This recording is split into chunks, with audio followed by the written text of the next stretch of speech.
dengan penuh cinta dan penuh semangat. Maka hadirnya panjenengan sedanten datang panggilan menika insyaallah menjadi bagian dari pendorong tenaga buat putra-putri panjenengan untuk menjadi lebih baik, untuk menjadi lebih berprestasi, untuk menjadi lebih mulia insyaallah. Bapak saya Pak Asmo sinten Pak?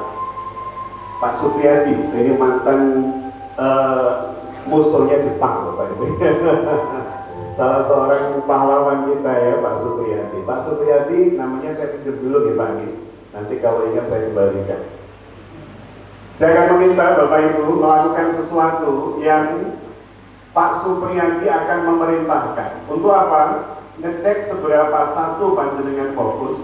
Kira-kira antara perilaku dengan ucapan seorang bapak, seorang guru, orang tua ya Bapak Ibu terhadap anak yang jauh lebih mudah ditiru yang mana Bapak Ibu? Ucapan atau perilaku?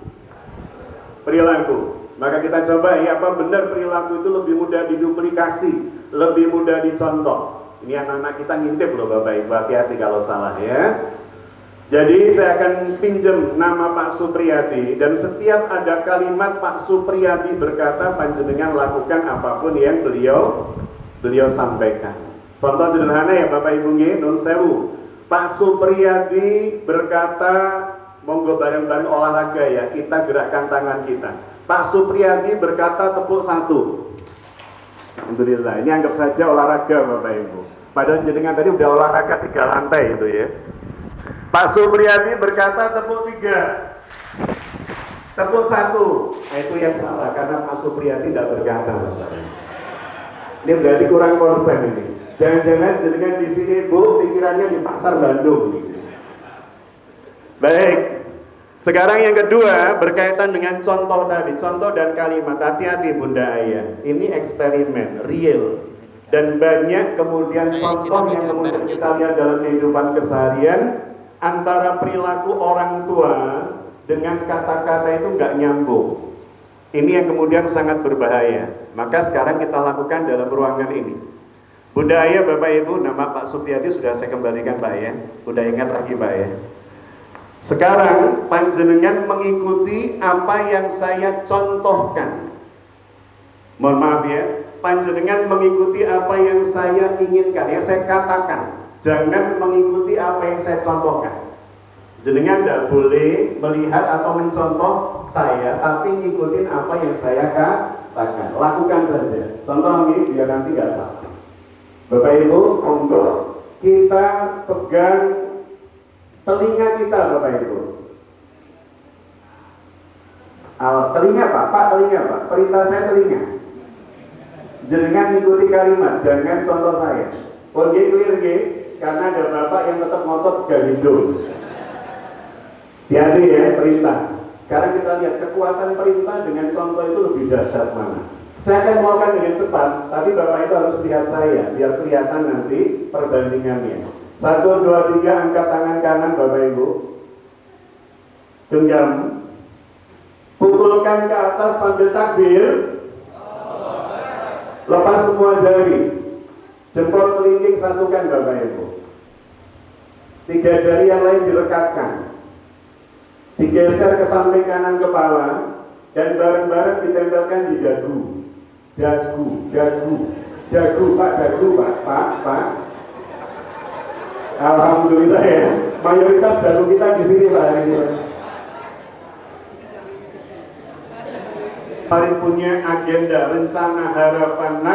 Allah itu sudah bilang loh melalui kanjeng Nabi, melalui Rasulullah SAW, ridho fi ridho walidain.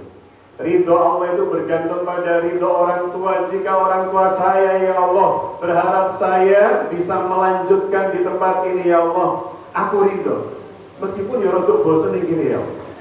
Tapi saya ridho ya Allah, karena dengan keridhaan panjenengan ada banyak jalan luar biasa yang panjenengan akan bentangkan di hadapan saya bersebab keridhaan orang tua. Alhamdulillah. Pak Farid, apa perubahan signifikan yang panjenengan lihat dari Putro ketika di MBS? Yang jelas lebih sopan dalam hafalannya lebih banyak, dan saya kira banyak prestasi yang diperlukan di sini. Oh, keren. 3 hal. Yang pertama, akhlaknya bertambah baik. Wah, ini catatan, Pak. Karena hari ini bicara akhlak itu nggak sembarangan, nggak serampangan lembaga bisa membuat perubahan. Yang kedua, berkaitan dengan prestasi. Yang ketiga, berkaitan dengan hafalan. Masya Allah. Makanya di MBS itu ada tahfidz, kaitannya dengan hafalan. Ada tafhim, kaitannya dengan pemahaman. Dan ada takfil, kaitannya dengan perilaku yang sesuai dengan apa yang dipahami dan dihafalkan serta diajarkan. Pak Farid, semoga putra-putri panjenengan, putra-putri apa putra-putra? Putra-putri menjadi putra-putri yang stolih-stolihah, qurrata a'yun, menjadi penyejuk pandangan mata dan penentram hati orang tuanya, dan kelak prestasi dan kebermanfaatannya di dunia hatta akhirat insyaallah. Jazakumullah khair Pak Farid. Membantu. Maka kita harapkan bunda, ayah, panjenengan memiliki bonding yang sangat kuat dengan anak, agar supaya apa? Lebih mudah meresonansikan nilai-nilai spiritualitas. Bagaimana caranya? Contoh, ini saya percepat saja. Pintu resonansi itu ada 1 visual, 2 auditori, 3 apa? Kinestetik. Jadi yang pertama visual itu apa Bapak Ibu? Penglihatan. Tadi saya sampaikan pada panjenengan, kalau anak dengar suara adzan, Allahu Akbar, Allahu Akbar, dan dia melihat bapak atau ibunya langsung dari duduk kemudian berdiri menuju ke kamar mandi atau tempat wudhu mengambil air wudhu, anak melihat. Maka kalau melihat berulang, itu akan menjadi energi yang meresonansi pikiran dan hati anak. Mereka tidak akan sulit diminta melaksanakan sholat. Kenapa? Karena real ada contohnya. Tapi kalau ada orang tua mendengar suara Allahu Akbar, Allahu Akbar, langsung kalimatnya, "Lha kok wis sadar meneh to yang ini." Kok wis sadar. Artinya bahasa akan-akan si Abdul ada di sini. Ya Allah, jangan dulu panggil saya masih belum pengen ketemu loh. Kira-kira ada nggak Pak orang tua pun jauh di sana yang kalau ketemu adzan itu justru yang muncul ketidaknyamanan? Bisa jadi ada. Dan ketika dilihat anak, direkam oleh anak, itu akan menjadi pembonsai semangat anak beribadah. Hati-hati secara visual, secara auditori. Tadi anak mendengar, kita mau keluar nih, kok kemudian mendung. Langsung kemudian kita protes, lah iya, lah ngarep rekreasi kok bendung ya. Ini kira-kira protes gak? Protes dengan takdir Allah atau bukan Pak? Protes. Bu, perempuan itu, budak-budak dan perempuan itu suka nggak Bu disentuh? Bun? Pak, kalau laki-laki Pak, laki-laki itu tidak akrab dengan kinestetik. Saya contohkan begini ya, ibu-ibu ini kalau foto, kalau saya foto Pak, ibu-ibu ini kalau saya foto mungkin nggak Pak difoto sampai rangkul-rangkulan. Kalau kenal akrab loh ya, sampai tempel-tempelan pipi, ada nggak Pak ibu-ibu begitu? Coba jenengan Bu lihat foto bapak-bapak. Bapak-bapak apa di foto Pak? Ada nggak Pak bapak-bapak yang sampai tempel-tempelan pipi Pak? Medeni. Artinya wanita itu akrab dengan kinestetik. Maka sejak kecil mereka butuh diusuk-usuk, dibelai, dikuatkan anak-anak kita. Anak saya putri 2 Pak, 1 laki-laki. Maka saya harus sering kemudian menunjukkan perhatian saya pada mereka, diusuk-usuk kepala, punggung mereka. Kalau anak laki-laki sering-sering ditepuk-tepuk pundaknya karena mereka kalau akan menerima amanah. Bismillahirrahmanirrahim. Kalau anak perempuan dulu, bisikkan kalimat-kalimat yang menguatkan hati mereka.